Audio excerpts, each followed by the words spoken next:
de la Academia, les damos la más cordial bienvenida a esta sesión Academia del Diplomado en Delitos contra la Administración Pública, Lavado de Activos y Extinción de Dominio. El tema que vamos a abordar el día de hoy es el bien jurídico y la jurisprudencia en delitos contra la administración pública. Para esta importante sesión estamos contando con la distinguida participación del doctor Fidel Rojas Vargas. El doctor es abogado por la Universidad Nacional Mayor de San Marcos y cuenta con estudios de maestría en Ciencias Penales por la Universidad de San Martín de Porres.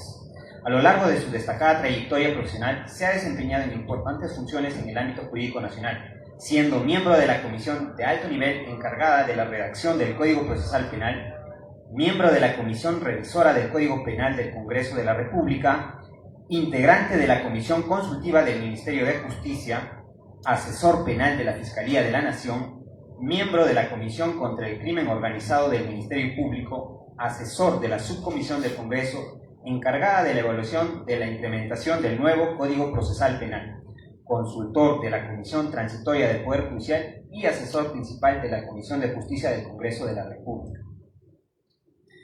Doctor Fidel Rojas Vargas, le expresamos nuestro agradecimiento por acompañarnos el día de hoy y compartir sus conocimientos y su experiencia profesional con todos los participantes del día de hoy, ¿no? Sin más preámbulo, lo invitamos a hacer uso de la palabra. Adelante.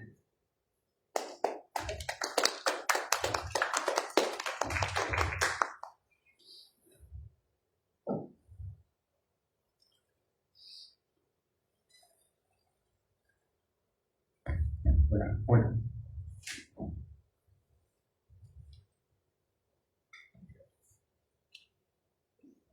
Bien, muchas gracias por la invitación a acudir aquí a la ciudad de Tacna para efectos de trabajar un tema académico, estrictamente académico y quizás también práctico.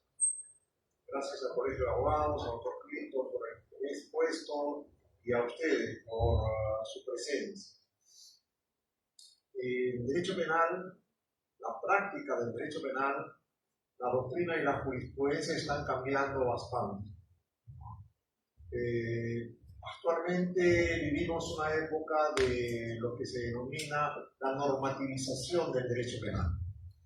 La normativización del derecho penal, la argumentación en el ámbito fiscal, judicial, que le están dando bastante énfasis, bastante peso a temas de motivación, de justificación interna e externa.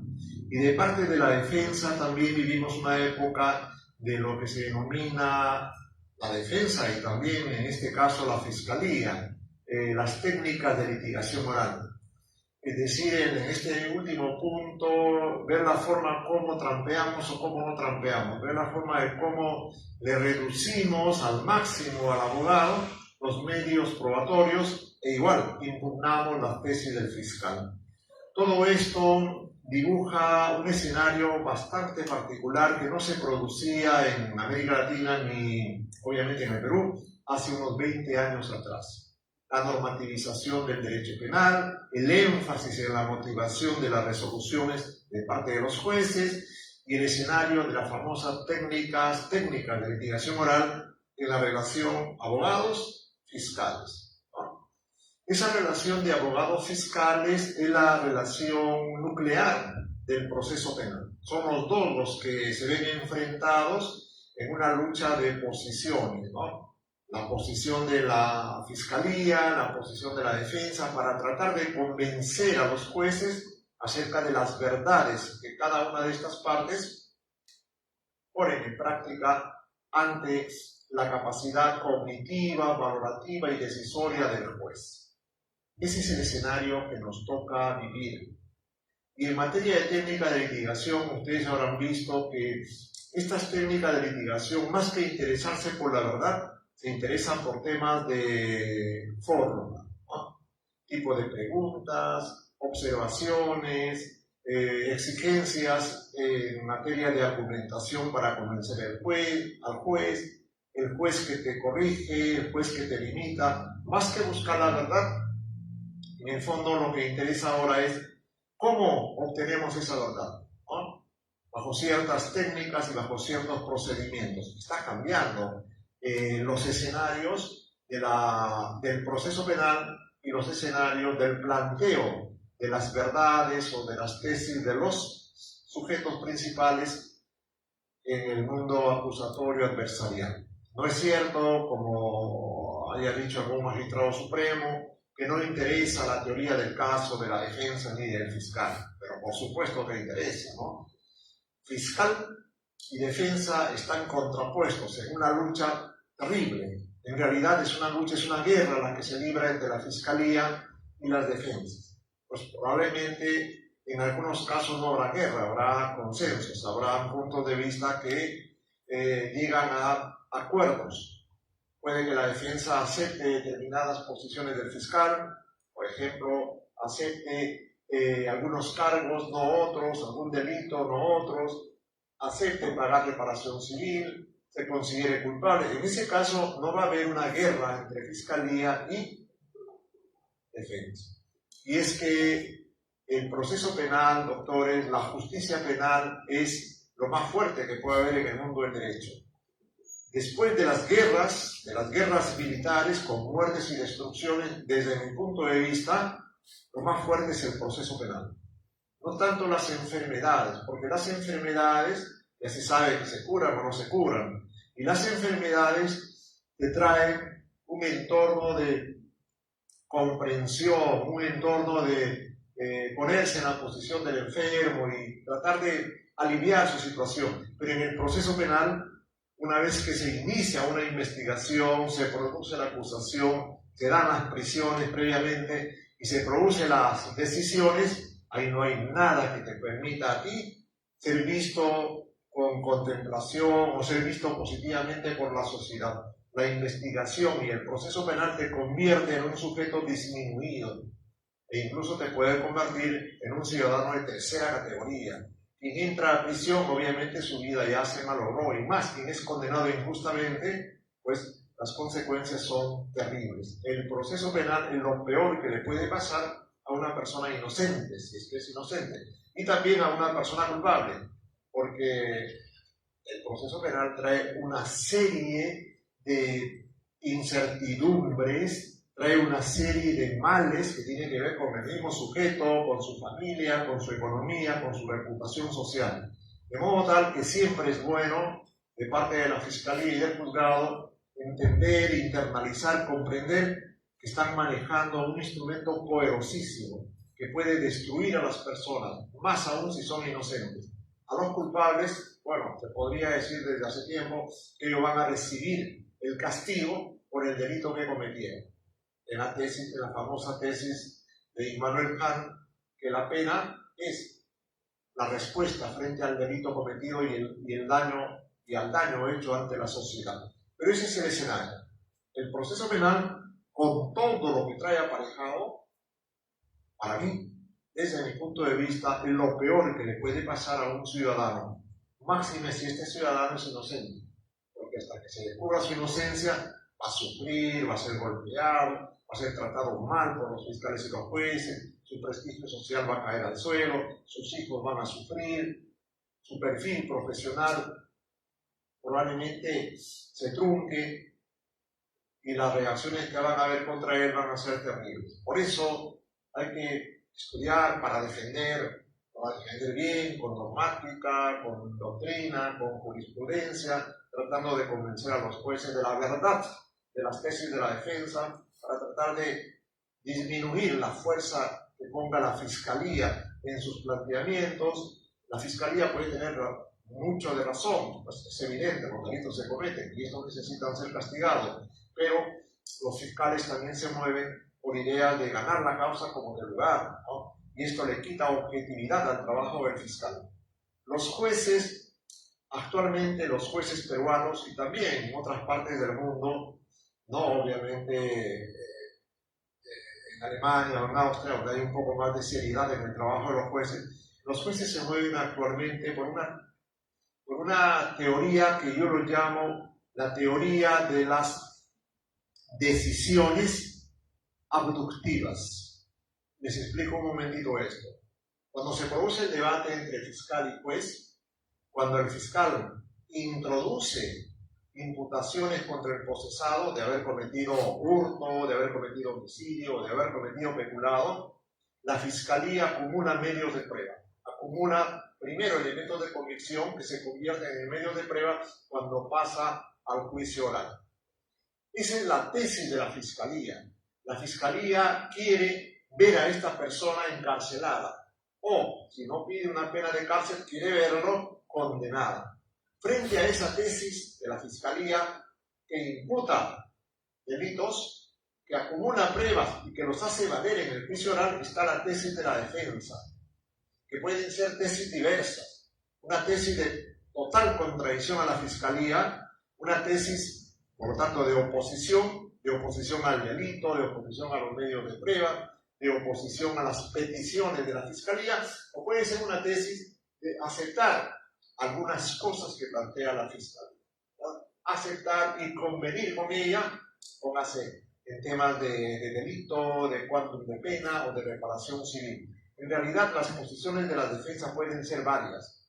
Entonces, entre esos dos escenarios, la tesis de la Fiscalía, la tesis de la defensa, que por lo general se opone a la Fiscalía, si es que no han llegado a acuerdos, o es que no asume confesarlos, o es que no asume una terminación anticipada, una conclusión de proceso, nos encontramos frente a dos sujetos que contienden. Y entre esos dos planteamientos, entre esas dos tesis tiene que nacer la verdad. Fiscalía y defensa están en el proceso penal para convencer al juez. El juez lo que tiene que hacer, bajo criterios de neutralidad y de imparcialidad, escuchar a ambas partes. Puede hacer algunas preguntas explicativas, aclaratorias, pero el juez no puede tomar protagonismo. Y de las dos posiciones, de la Fiscalía con sus pruebas, con sus argumentos, de la defensa con sus suposiciones y también con sus medios de prueba o contraindicios, el juzgado tiene que darle la razón a la Fiscalía o decirle: no, señor fiscal, la defensa ha demostrado no ser culpable.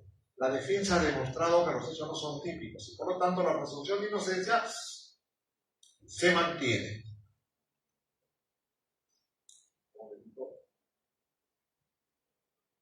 Siempre en el cambio de clima, a veces uno quiere estornudar, pero controlo eso utilizando las vías de respiración.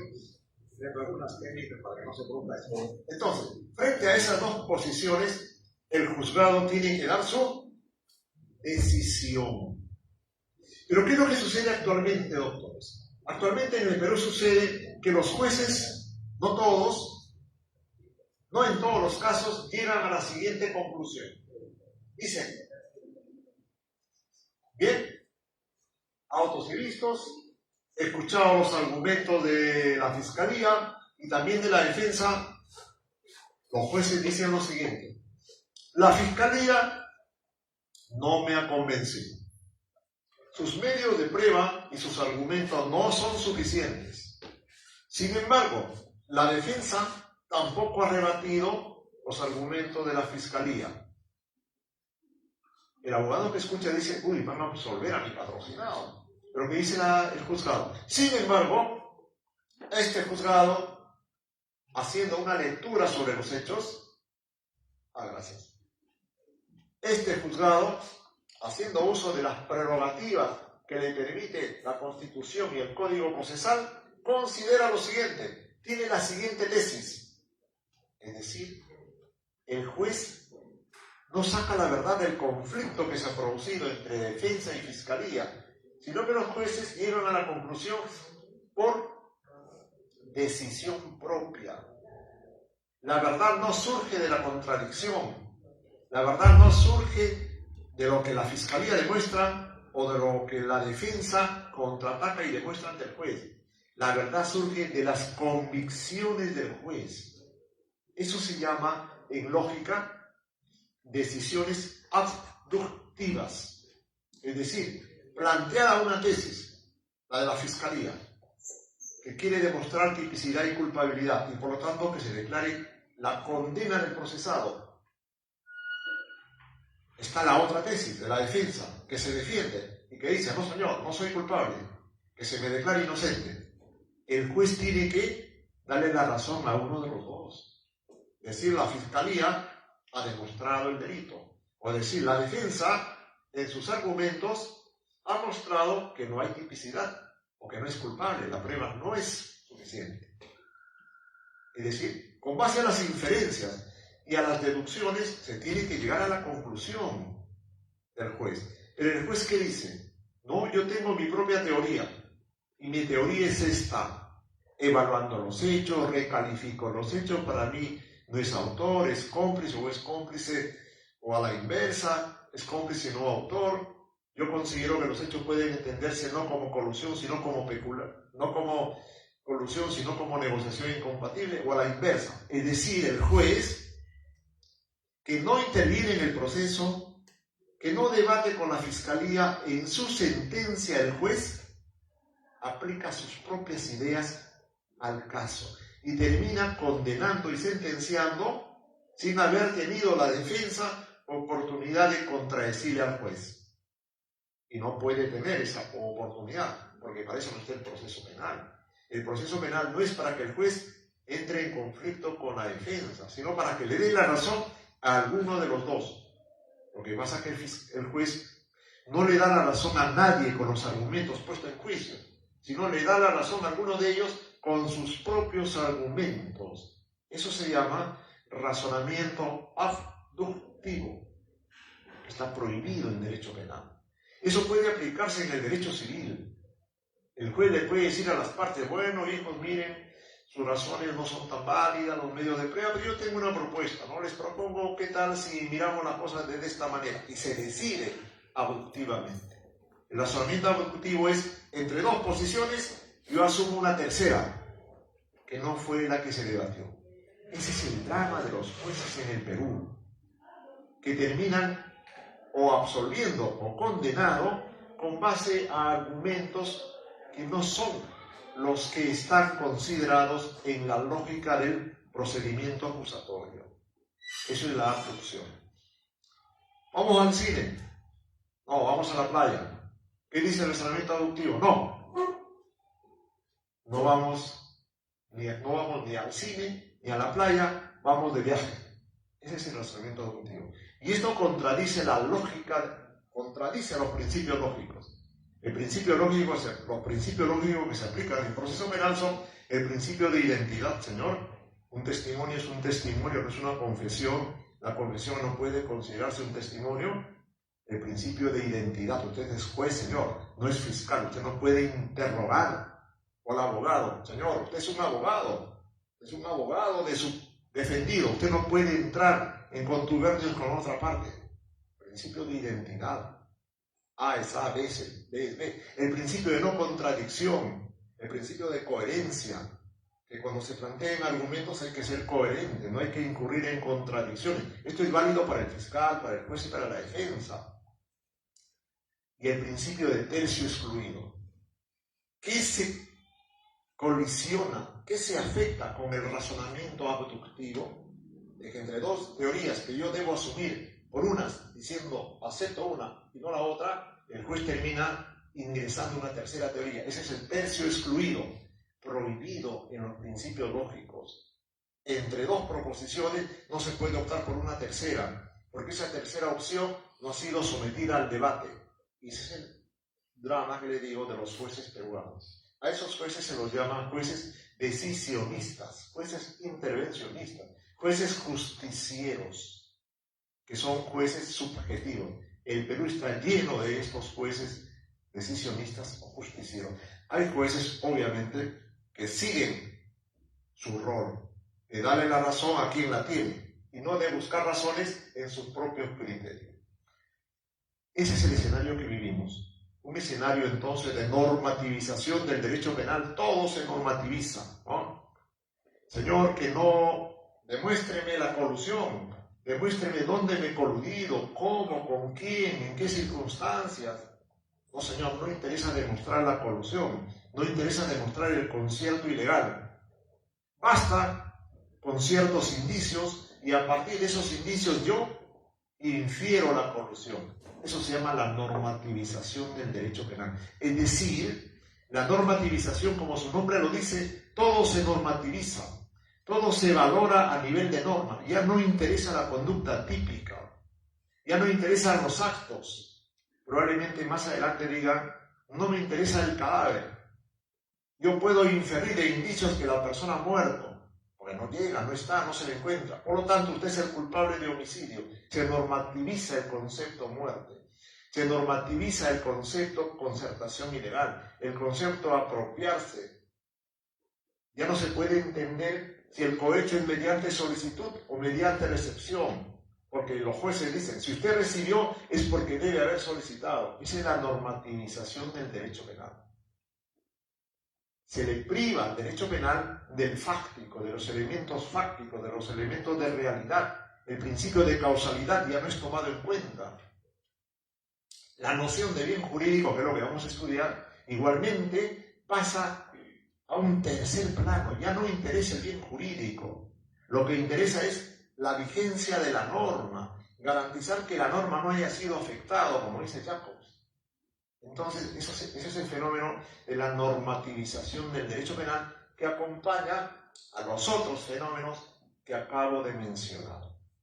Esa es nuestra realidad, y en esa realidad la defensa, el abogado, tiene que actualizarse y tiene que también salir al enfrentamiento de la famosa tesis de la normativización del derecho penal.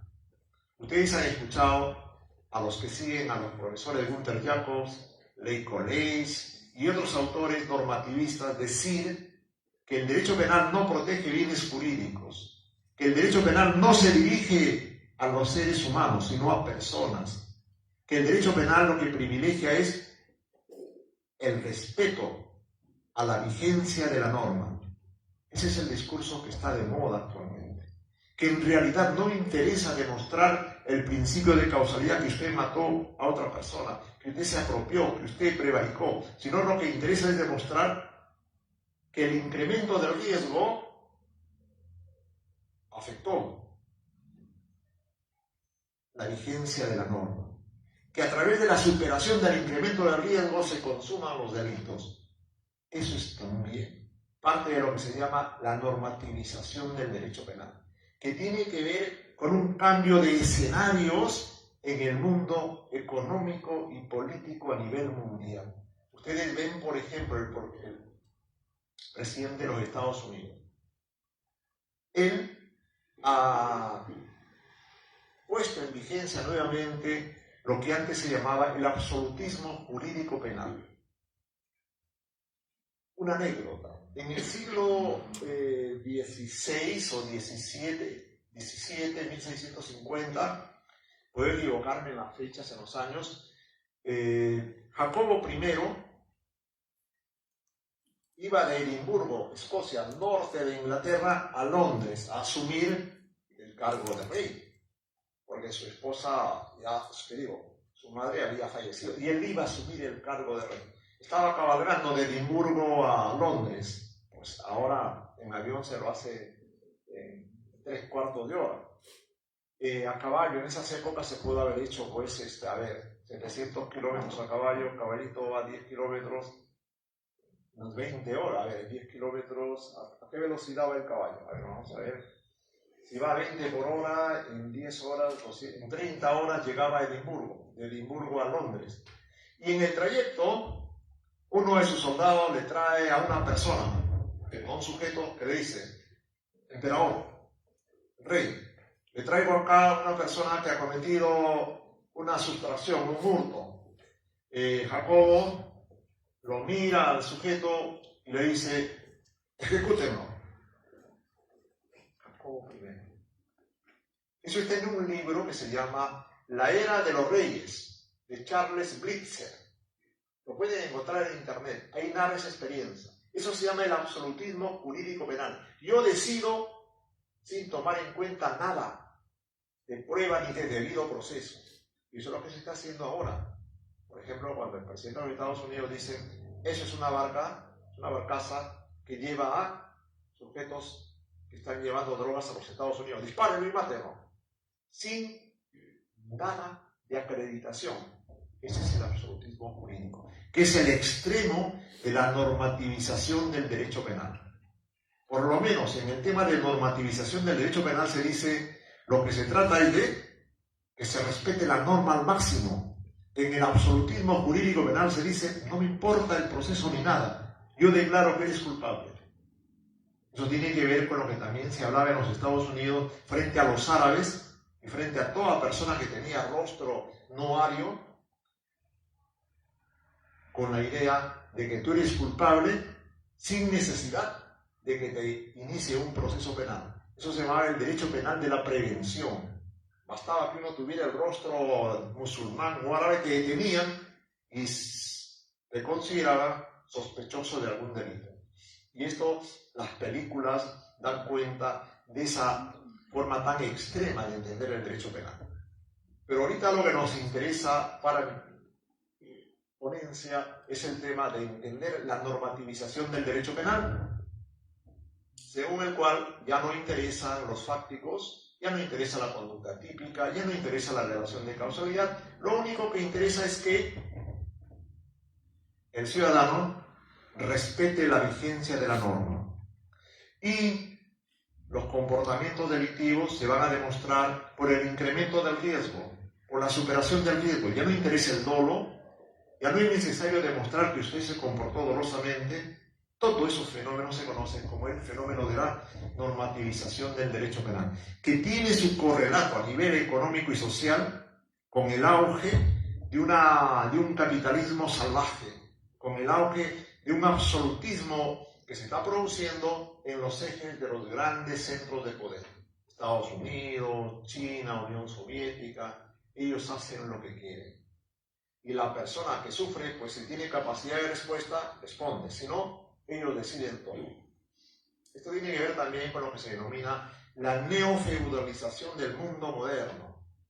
Los señores feudales antes tenían su territorio, tenían su ejército, tenían su moneda, pero entre ellos luchaban y eran diversos. Por ejemplo, Alemania, hasta antes de que Alemania se convirtiera en un país próspero económicamente, es decir, todo el siglo XVI hasta el siglo XIX, hasta antes de que Prusia jalonara la industrialización de Alemania, Alemania estaba dividido en centenares de reinos pequeñitos, cada cual un señor feudal, que decidía la vida, la economía, lo militar en su sector. Italia igualmente, un conjunto de reinos. Las películas nos hablan de Italia, de los Borgia y de otros señores feudales que decidían en su territorio.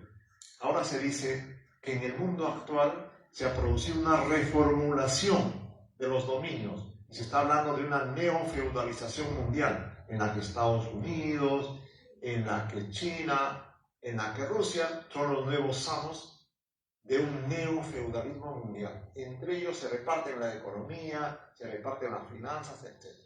Bien, entonces la normativización del derecho penal está en relación a un poder fuerte, a un poder tremendo, que va en contra de lo que anteriormente se conocía como el derecho liberal, o el derecho penal liberal de base kantiana. Esta normativización del derecho penal tiene una base fundamentalmente hegeliana. Y los chicos que han ido a estudiar con Jacobs y que acá en Perú repiten esos planteamientos están en esa lógica, ¿no? Ya no, ¿qué tiene que ver el dolo? El dolo es difícil de acreditar. El dolo pertenece al mundo interno de la gente. ¿Para qué vamos a esforzarnos en acreditar que quiso cometer el hecho? No, suficiente con saber que conocía. Eso ya es suficiente para imputar el delito. Ya no tiene sentido hablar de que esta acción produjo el resultado. No, nosotros basta con la imputación objetiva, con el incremento del riesgo, vamos a demostrar que el hecho fue típico. Y el delito no es hecho típico, antijurídico y culpable. El delito es simplemente acto imputable objetivamente y esto desencadena la pena. Eso es lo que se denomina la normativización del derecho penal. Ahora bien, el bien jurídico. El bien jurídico es una de las pocas garantías que le queda al derecho penal liberal, al derecho penal que surgió en la época del Iluminismo, siglo XVIII, en Europa, al derecho penal creado con los esfuerzos de Beccaria, de Carrara y de otros juristas, en este caso ya alemanes, por ejemplo, Karl Binding, Franz von Ries, Hans Welser. El bien jurídico es toda una teoría que se incardina con ideas democráticas propias de la filosofía de Immanuel Kant. Kant, como sabemos, es un filósofo alemán de fines del siglo XVII, básicamente, y principios del XVIII, que él planteó que lo más importante en el mundo del derecho es la dignidad de las personas. La persona, la libertad y la dignidad es lo que se tiene que proteger de parte del derecho. Y a partir de él se fue creando un derecho penal iluminista o un derecho penal de respeto a los derechos de la persona. Y en esa idea estaban los planteamientos de César Beccaria de limitar las atrocidades que se producían a través de jueces que decidían, lo dice Beccaria en su obra, con base al estado de humor en el que se encontraban, ¿no? Jueces que decidían sin normas, jueces que ellos mismos creaban las penas, y no solamente Beccaria, sino después vinieron muchos más que fueron humanizando el derecho penal. Los planteamientos de Voltaire, por ejemplo, en las defensas que hacía de las personas terriblemente torturadas y condenadas. La Revolución Francesa aplicó, no obstante las tropelías que se cometieron en la Revolución Francesa, no obstante la época del terror de 1791-1794, la Revolución Francesa le dio al mundo el famoso catálogo de derechos de la persona, su Declaración Universal de los Derechos Humanos, y la Revolución Francesa, que supuso que la burguesía tomara el poder y destrozara a los señores feudales, que cada cual tenía su propio ejército, sus propias teorías, sus propias prisiones. La Revolución Francesa uniformizó el derecho, creó códigos. A través de los efectos de la Revolución Francesa se fueron dando en el mundo europeo los códigos civiles, los códigos penales, y surgieron las constituciones. O sea, la Revolución Francesa le dio al derecho penal una base democrática. Después de que pasaran, obviamente, los efectos termidorianos o febriles de la época del terror que generó la Revolución Francesa en los años 1791-1794. Pero a partir de esa época, la burguesía toma el poder. La burguesía era revolucionaria, la burguesía quería hablar de derechos, de libertades, y esto tiene que ver con los códigos, pues. El Código Penal francés de 1810 y el resto de códigos que se fueron creando trabajaron la tesis de que hay que respetar derechos y colocar procedimientos para poder establecer una sentencia. En esa idea del derecho penal liberal, en el siglo XX, a partir de 1970, 80 para adelante, surge un nuevo derecho penal. Un derecho penal que considera que los códigos penales están dirigidos a personas, no a seres humanos. Que los códigos penales no interesa la noción de bien jurídico, sino la noción de respeto por la norma, es decir, un derecho penal fuerte, un derecho penal en el cual se pone de manifiesto que las clases dominantes, que la burguesía en el poder, lo que quiere es disciplinar a las personas, que lo que quiere es que los subordinados, obviamente entre ellos difícilmente ellos van a seguir las reglas, que los subordinados se adapten al esquema establecido por la política criminal de los estados. Y esto es lo que se vive actualmente. Entonces, regresando al bien jurídico protegido. ¿Qué es un bien jurídico protegido? Es un conjunto de valores, de intereses, de condiciones necesarias para la vida en comunidad. Es un conjunto de valores para que el Estado cumpla sus fines. Es un conjunto de valores para que se respete la dignidad del ser humano.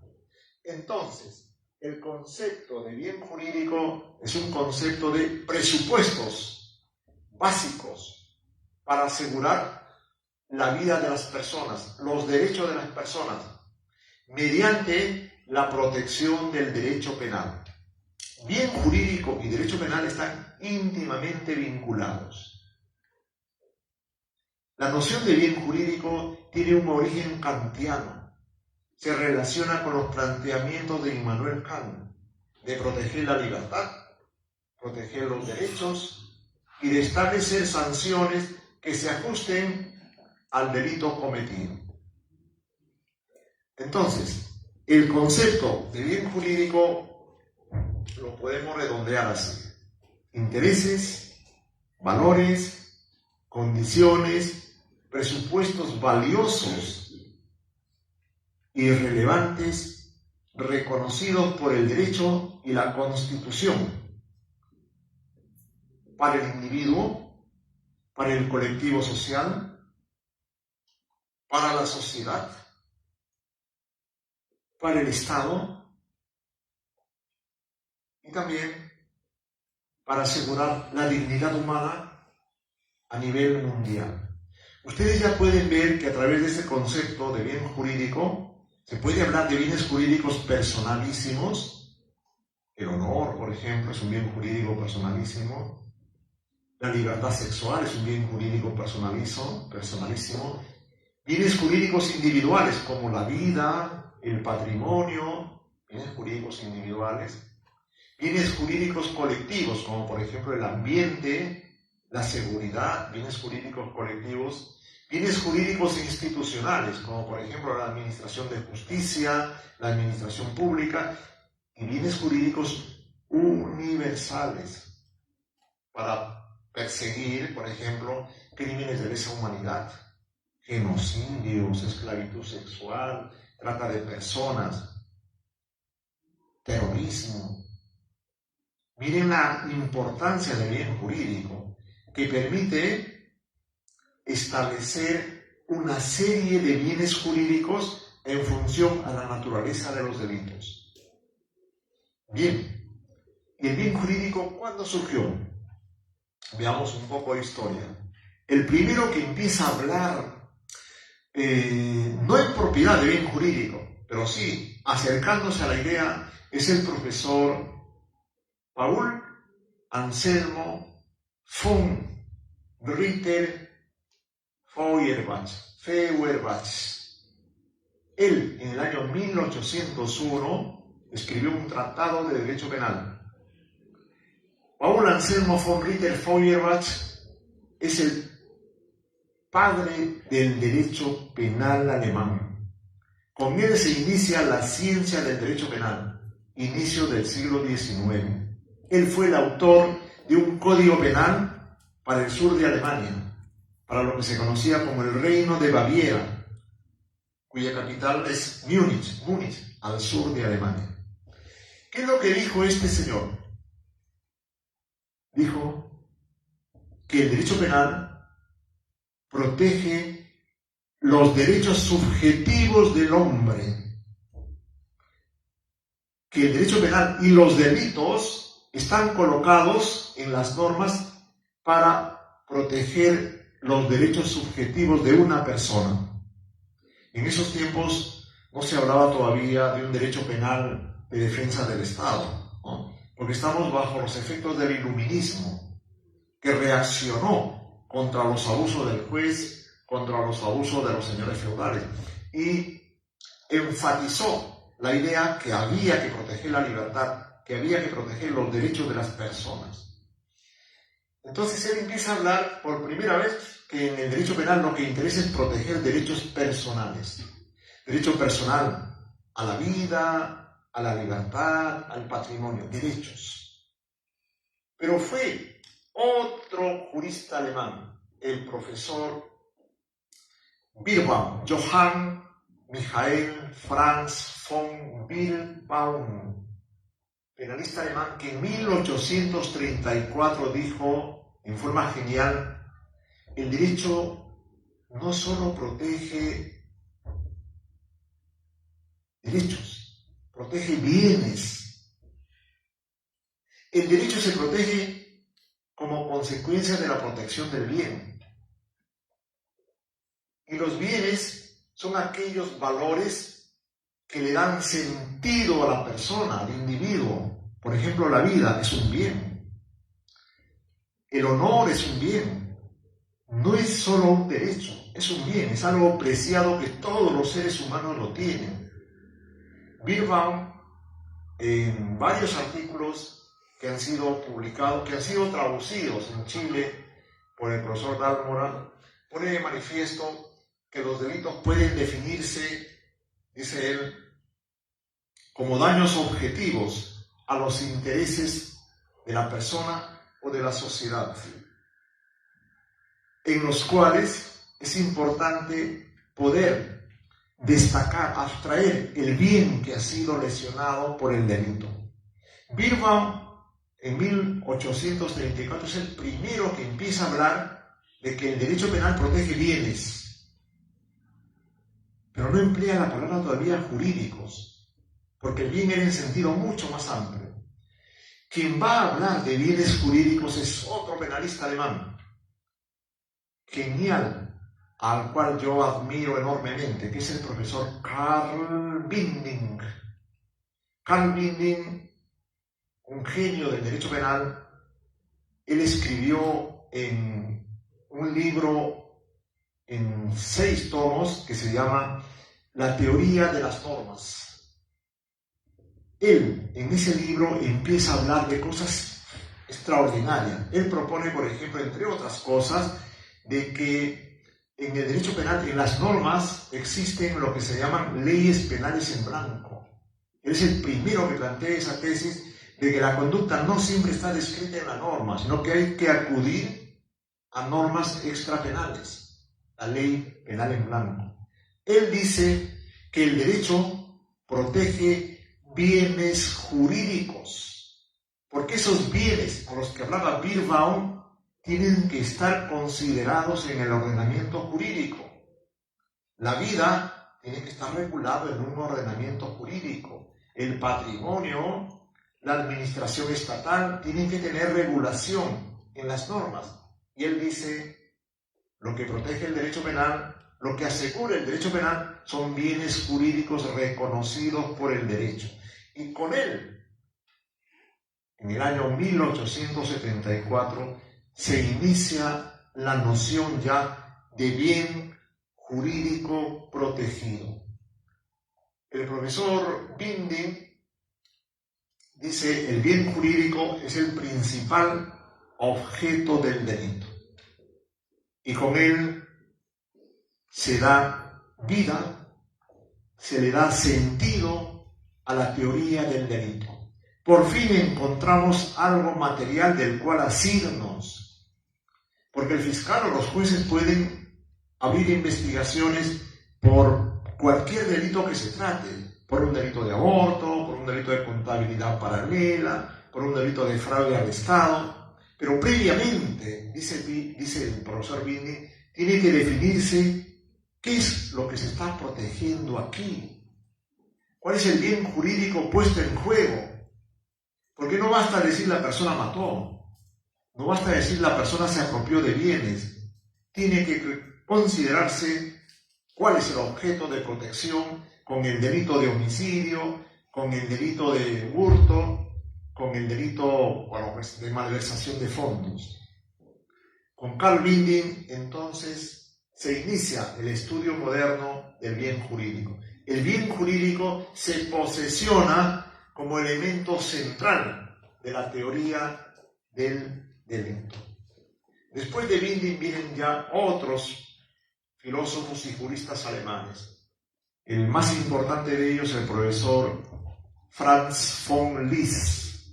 Él, también a fines del siglo XIX y comienzos del XX, nos habla de bien jurídico, que es el que media, dice, el bien jurídico está colocado entre el derecho penal y la política criminal. Franz von Liszt agrega algo importante. Dice, el bien jurídico te lo selecciona la política criminal. El bien jurídico no existe per se, por sí, sino que el bien jurídico tiene que estar establecido por la política criminal de los estados. Y esto tiene que ver con la idea que antes se manejaba, por ejemplo, con el profesor Birnbaum y con Feuerbach, de que había bienes jurídicos fuera del derecho. Que el bien jurídico vida está antes del derecho. El patrimonio está antes del derecho. Que el derecho lo regule, simplemente lo reconoce. Y eso tenía que ver con las teorías justnaturalistas que se manejaban en los siglos XVIII y XIX. Pero Franz von Liszt dice, no, el bien jurídico, para que sea bien jurídico, tiene que estar ingresado en el ámbito del ordenamiento jurídico, a través de la política criminal. Franz von Liszt le da un énfasis enorme a la política criminal de los estados. Dependiendo de la política criminal del Estado, tendremos bienes jurídicos democráticos, bienes jurídicos autoritarios, bienes jurídicos que ingresan a proteger la religión, que ingresan a proteger la moral, más allá de criterios objetivos. Por ejemplo, en los códigos penales del siglo XVIII, XIX, se protegía mucho la creencia religiosa a través del delito de blasfemias. El insulto a Dios era considerado un delito. En los códigos penales se protegía, anteriores a los códigos modernos del siglo XX, se protegía también la honestidad sexual, bajo la idea de que las prácticas de prostitución deberían ser castigadas penalmente, bajo la idea que la homosexualidad tenía que ser perseguida, porque afectaba la honestidad sexual. Ser un homosexual era un delito severamente castigado. Incluso, doctores, la homosexualidad se castigó en Inglaterra hasta bien avanzado el siglo XIX. Varios científicos novelistas fueron condenados por el delito de homosexualidad. Oscar Wilde, por ejemplo, un novelista famoso que escribió una obra también famosa que se llama La importancia de llamarse Ernesto, o El retrato de Dorian Gray, que fue perseguido por ser homosexual. Obviamente en Francia eran más relajados en esa práctica delictiva. Francia protegía en cierta manera a sus novelistas, y en Francia teníamos bastantes, o muchos novelistas famosísimos que tenían relaciones homosexuales. Paul Verlaine, por ejemplo, Rimbaud, Baudelaire, eran personas homosexuales, pero a ellos no se les perseguía, porque Francia ya estaba bajo los efectos de un derecho penal liberal. En cambio, en Inglaterra, bajo la lógica del absolutismo, de las monarquías absolutistas y las monarquías ya después controladas por la ley, se consideró de que los delitos contra la religión y contra la moral sexual deberían castigarse. En Francia se castigó, se reprimió a un famoso físico que ayudó mucho en la Segunda Guerra Mundial a descifrar claves. El nombre se me va.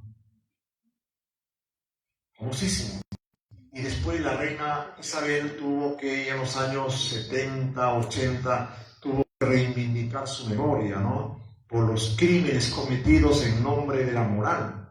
Entonces, dependiendo de la política criminal, se crearán bienes jurídicos subjetivos, bienes jurídicos objetivos. Felizmente, para el derecho penal ya del siglo XX, ya no se consideran bienes jurídicos, por ejemplo, la fidelidad sexual, ¿no? Antes se mataba a las mujeres que eran infieles, se las quemaba con base al criterio de la fidelidad sexual, y con base a un criterio machista también, que los hombres recibían reprimendas, pero eran las mujeres las que recibían la sanción de pena de muerte, ¿no? Entonces, el profesor Franz von Liszt vincula bien jurídico con derecho penal y política criminal. El bien jurídico no está suelto, el bien jurídico lo define la política de los estados, y dependiendo de la política de los estados tendremos bienes jurídicos más o menos democráticos, bienes jurídicos objetivos o bienes jurídicos subjetivos. Después de Franz von Liszt es un penalista que falleció en 1920. Desde 1860 a 1920. Y Franz von Liszt es el filósofo y el jurista alemán que crea la teoría de que el delito es la acción típica, antijurídica y culpable. Con él se moderniza en el siglo XX la noción de derecho penal y se tira abajo la dogmática italiana. Con Franz von Liszt el derecho penal alemán se vuelve universal. Fue alumno de Franz von Liszt el profesor Jiménez de Azúa, y con Jiménez de Azúa viene el derecho penal alemán a América Latina. El profesor Jiménez de Azúa era republicano, es decir, un hombre de izquierda, que luchó en su país obviamente, contra la represión de la derecha española a través del general Franco.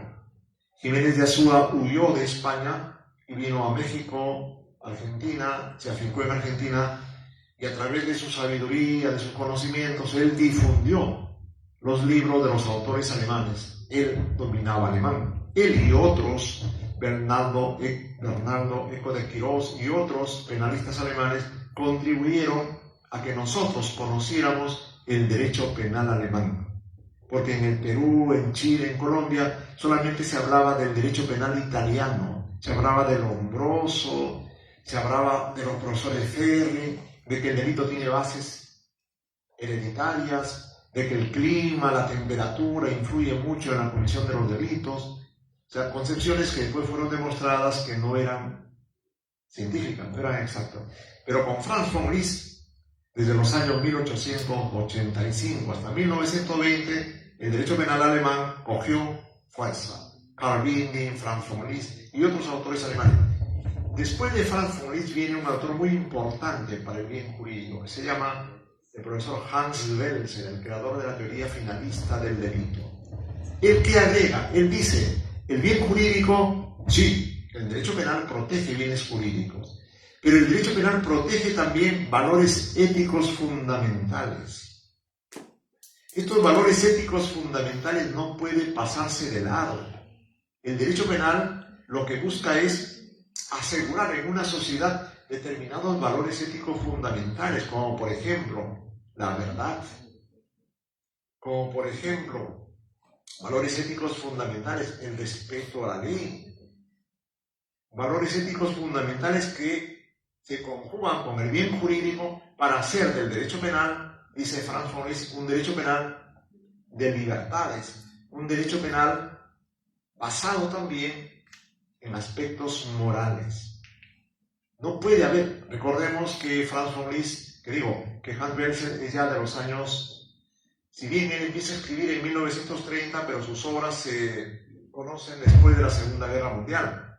Y los efectos de la Segunda Guerra Mundial es regresar a las ideas kantianas, de respetar la libertad, de no darle tanto poder al Estado, de controlar el Estado. Para eso se crean las constituciones italianas del 47 y la ley fundamental alemana de 1948.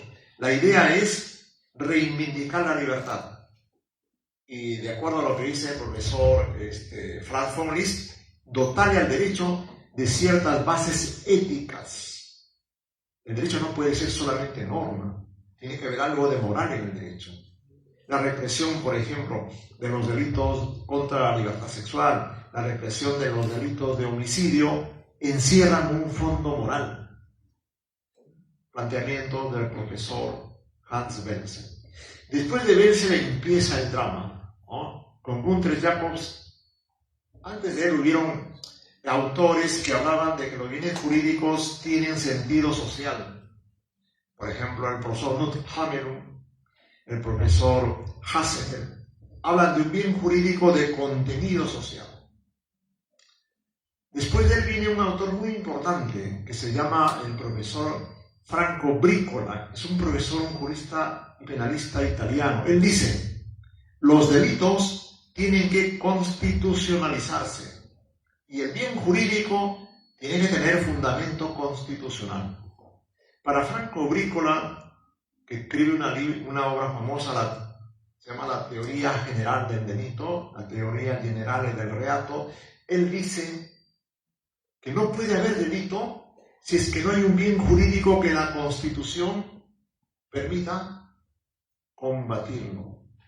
En la Constitución tienen que estar los bienes jurídicos. Miren cómo a través de una evolución académica, a través de juristas alemanes, llegamos al profesor Brícola, que de manera genial nos dice: si se persigue un delito que no tiene bien jurídico, esa persecución es arbitraria. El delito tiene que constitucionalizarse. En la Constitución tienen que haber artículos en los cuales estén introducidos los bienes jurídicos protegidos. Veamos, en la Constitución hay el respeto a la vida, sí. A la dignidad de la persona, sí. El respeto al patrimonio, a la propiedad, dice la Constitución nuestra. Otras constituciones privilegian el patrimonio. En el caso nuestro tenemos una constitución atrasada. En la Constitución peruana se privilegia la propiedad, no el patrimonio. El patrimonio es un concepto más moderno, que abarca lo privado, lo público, lo internacional. Por ejemplo, el Estado tiene patrimonio cultural de la humanidad, patrimonio cultural del Estado, patrimonio precolombino, patrimonio republicano. Ese es patrimonio, no es propiedad. El patrimonio es un concepto más amplio que la propiedad. Pero bueno, de una u otra manera, haciendo analogía en gran parte, podemos decir, sí, la Constitución peruana protege el patrimonio a través de la propiedad. La Constitución peruana protege el honor de las personas, pero claro, protege la libertad también. La Constitución peruana protege bienes jurídicos que tengan que ver con corrupción y peculado, sí. Los artículos que se refieren a que los contratos se tienen que hacer mediante licitación pública, ahí se protege un bien jurídico importante que está incluido en el delito de colusión, cuando se dice que los funcionarios se deben a la nación y que los funcionarios no deben enriquecerse, se protege el delito de peculado. Se está construido el bien jurídico del delito de peculado. Cuando en la Constitución hay capítulos destinados a los jueces, destinados a los fiscales y a un montón de funcionarios, se están protegiendo bienes jurídicos que tienen que ver con delitos cometidos por estos magistrados. Por lo tanto, la tesis de Franco Brícola fue genial. El delito tiene que constitucionalizarse. El bien jurídico tiene que estar introducido en la Constitución. Si se denuncia y se procesa por un bien jurídico, por un delito que no tiene bien jurídico, ese delito es arbitrario. Podrá tratarse de otros temas administrativos, policiales, reglamentarios, pero no son delitos. Les coloco un caso, por ejemplo, que sucedió en el Perú, que se dio a través de jurisprudencia. En las alturas de Huancavelica, unos maleantes, unos abigeos, están desplazándose por las campiñas en horas de la madrugada. Y en eso ven que en un fundo pequeño los ganados siguen con la estaca colocada en el piso. Los ganados tienen que recogerse y en la noche se los llevan dependiendo, les envacas a los establos, a los lugares para que estén protegidos. Y estos cuadreros se percatan de que el ganado, las vacas, siguen ahí, pastando. Cavilosos se acercan a la vivienda, ven que la puerta está abierta, ingresan y miran y observan un escenario dantesco. Los moradores de la vivienda todos han sido muertos, han sido asesinados, están en el piso sangrando, no hay ninguna persona viva. ¿Qué hacen los cuatreros? Dicen, se espanta y dicen, bueno, esto no es con nosotros igual nos llevamos el ganado. Se llevan el ganado, después la policía los descubre, los detiene y los procesan por delito de abigeato, hurto, abigeato. La defensa logra demostrar que ahí no había bien jurídico que proteger. Porque el patrimonio, ¿qué significa? La propiedad, ¿qué significa? Es un derecho que una persona viva tiene sobre sus bienes. En este caso no había nadie propietario de los bienes. La conducta fue declarada típica por ausencia de bien jurídico protegido. Un caso increíble, ¿no? Es un caso que cuando yo me encargaba de recopilar jurisprudencia, saqué varios libros de jurisprudencia suprema, está colocado en uno de ellos, jurisprudencia penal. La Corte Suprema absolvió por falta de bien jurídico protegido. Por ejemplo, en el caso de incumplimientos contractuales, una gran cantidad de casos de colusión Son temas en los cuales se dice, la empresa no entregó a tiempo los materiales. Hubo un incumplimiento de 15 días. Por lo tanto, debió aplicarse penalidades. Colusión a los funcionarios. ¿Cuál es el bien jurídico protegido ahí? Un incumplimiento contractual. El incumplimiento contractual no pertenece al ámbito del derecho penal. Es un ámbito extrapenal, es administrativo. Si los fiscales y jueces fueran objetivos en ese punto, se percatarían que muchos de los casos de colusión pertenecen al ámbito de las irregularidades administrativas. No deberían llevarse a la esfera penal, si es que no se logra demostrar acuerdos colusorios. Pero con la tesis que les digo de la normativización del derecho penal, en la que se dice, no interesa demostrar la conducta fáctica, porque los fácticos son cuestiones ontológicas. Ustedes escucharán decir eso a los chicos que han ido a estudiar con Jacobs y que desprecian lo ontológico, que desprecian la realidad. Lo que interesa es la vigencia de la norma y lo que interesa es demostrar que usted tenía conocimiento que no debía hacer eso y por lo tanto usted es culpable. En esa lógica, por ejemplo, de la normativización del derecho penal, al no interesar ya demostrar la conducta típica, se puede incurrir en abusos y se puede desconocer que el hecho no es penalmente relevante, que el hecho debió verse en tema administrativo, incluso en temas policiales. La policía tiene autonomía para solucionar casos, no todo lo tiene que enviar al ámbito fiscal judicial. Pero bueno, en el Perú, un país con una cultura muy, muy intensa de sobrecriminalización, no se respetan esos puntos de vista. Entonces lo de Brícola fue genial. Y ese discurso prima actualmente. Miren ustedes, les traigo a colación un tema. Yo siempre he luchado cuando defiendo a que el fiscal me diga cuál es el bien jurídico protegido en su teoría del caso que le imputa a mi patrocinado. ¿Cómo es que se habría lesionado el bien jurídico patrimonio del Estado?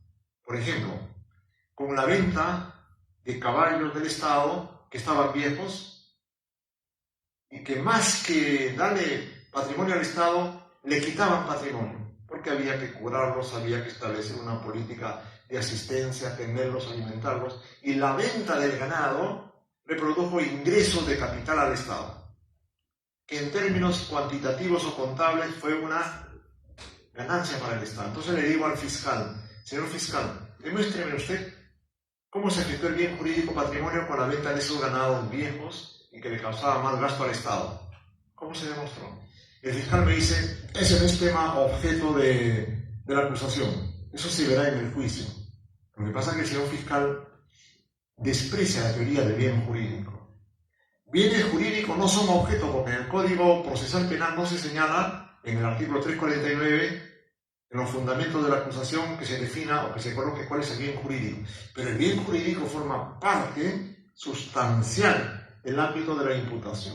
Si no precisamos cuál es el bien jurídico, podemos correr el riesgo de estar confundiendo ilícitos penales con actos administrativos. Entonces, esa colación, ese ejemplo es importante. En lucha contra el bien jurídico ya vienen las tesis del funcionalismo normativo, del profesor Gunther Jacobs. Jacobs ha desarrollado bastante teoría en materia penal, ¿no? Por ejemplo, sus teorías de los delitos de infracción de deber son muy importantes. Sus técnicas de interpretación a través de la autopuesta en riesgo, a través del principio de confianza, son muy valiosos. O de lo que se llaman las acciones neutrales, son muy valiosas.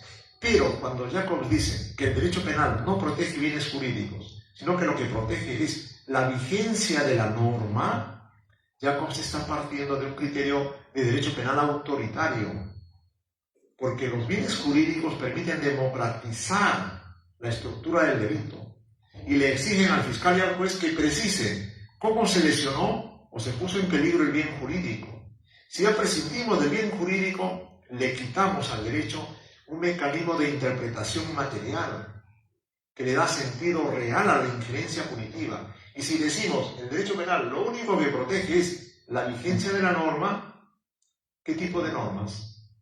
Abusivas, excesivas, escasas, procrimen, anticrimen. ¿Qué tipo de normas? Podemos correr el riesgo de que el derecho se instrumentalice para legitimar normas arbitrarias, normas abusivas. Con Jacobs entonces se ingresa a un nuevo mundo en la interpretación del bien jurídico.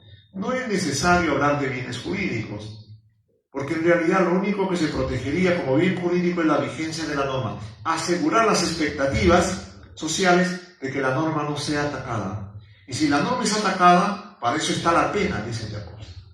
Sus planteamientos son atractivos, pero yo considero que el bien jurídico, como postulado de un derecho penal liberal y postliberal, sigue teniendo vigencia por lo siguiente.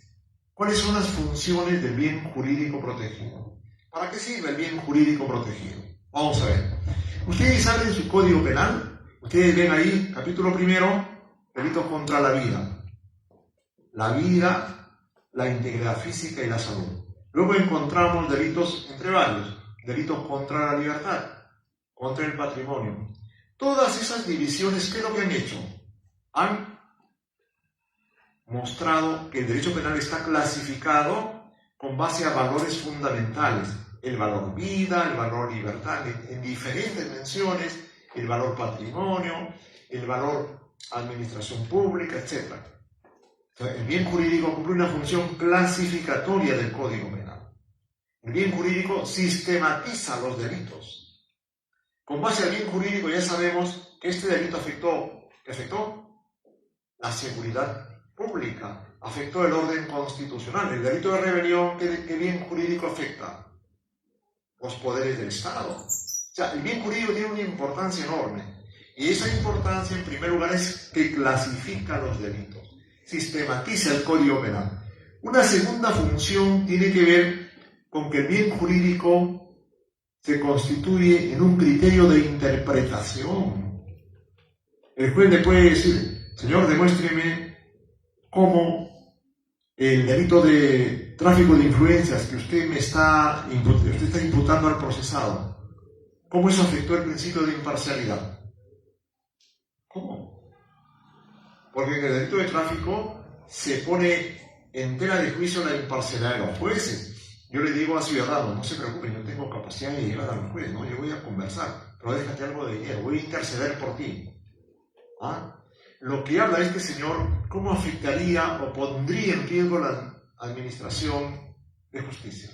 Puede que sus ofrecimientos de interceder sean falsos e incurre en tráfico de influencia simulado, pero puede que sea cierto. Este señor tiene capacidad de llegada, este señor conversa con el juez o con el fiscal, y si lo hace bajo mecanismos de corrupción, pues está afectando el bien jurídico, una correcta administración pública.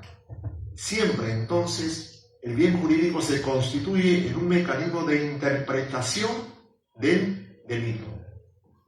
La persona murió, perfecto, pero murió por efecto de la acción de la gente, o murió porque estuvo muchas horas en el hospital y no le atendieron, o murió por otras causalidades. Entonces, ¿quién afectó el bien jurídico? ¿El que golpeó a la persona y lo dejó abandonado? ¿O fueron con causas? Fue el concurso de otras causas las que generaron la lesión al bien jurídico. Miren la importancia de definir el bien jurídico por quién ha sido afectado o lesionado. En los delitos de peligro abstracto, por ejemplo, conducir un vehículo en estado de ebriedad. Usted está conduciendo el vehículo en estado de ebriedad. La sola conducción del vehículo en estado de ebriedad, ¿cómo afecta el bien jurídico seguridad pública? ¿Cómo lo afecta? Me tiene que precisar, señor fiscal. Usted me dirá: señor, lo afecta porque existe la probabilidad de que esa conducción en estado de ebriedad pueda generar peligros para la propiedad, para la vida, para la sociedad. Ah, me lo está diciendo, ¿verdad? Me está precisando el contenido del bien jurídico protegido. Entonces, miren la importancia. El bien jurídico protegido se constituye en un elemento de interpretación del delito. Por ejemplo, el delito contra el patrimonio. La persona sustrae bienes. Miren el ejemplo que le voy a dar. Un sujeto A sustrae bienes del sujeto B. Entonces, el fiscal le dice, o el juez le dice al sujeto, el juez le dice al fiscal, señor fiscal, demuéstreme que el sujeto A afectó el patrimonio de B. El fiscal le dice, no le puedo demostrar, señor, porque B a su vez lo había sustraído de C. Entonces, no es posible ahí fundamentar el bien jurídico en función a A, que sustrajo los bienes de un sujeto que los había robado a otro. Y ese sujeto afectado no está en el país. Ahí se ve un problema de no demostración del bien jurídico protegido en el hecho imputado A, porque A sustrajo bienes a una persona que no era ni poseedor ni propietario. Era el sujeto que los había sustraído de una tercera persona. Tendría que plantearse quién es el titular del bien. Miren la importancia de precisar el bien jurídico protegido. En caso de violaciones sexuales, por ejemplo, violaciones consentidas, la Fiscalía dice violó contra su consentimiento, pero si producto de la investigación fiscal y producto de la investigación judicial en juicio se demuestra que eran enamorados, la víctima termina confesando, sí, efectivamente éramos enamorados, y no, las relaciones fueron con consentimiento. Pregunta, ¿se violó el bien jurídico protegido? ¿Libertad sexual? No, miren la importancia de demostrar la lesión al bien jurídico y por lo mismo lo que significa el bien jurídico protegido en la interpretación del delito. Primero entonces, función clasificatoria de los delitos. Segundo, función interpretadora. Tercero, la noción de bien jurídico sirve para limitar al Estado. El Estado a través de los fiscales y jueces no te pueden ya imputar o procesar por cualquier delito si es que este delito no tiene un bien jurídico en la Constitución. El bien jurídico limita el ius punendi, doctores. Porque miren, ¿qué dice nuestro Código Penal en el título preliminar? La pena requiere de la lesión o puesta en peligro de bienes jurídicos. Artículo 7º del título preliminar, si no me equivoco. La pena requiere de la lesión o puesta en peligro de bienes jurídicos. Y si no hay lesión o puesta en peligro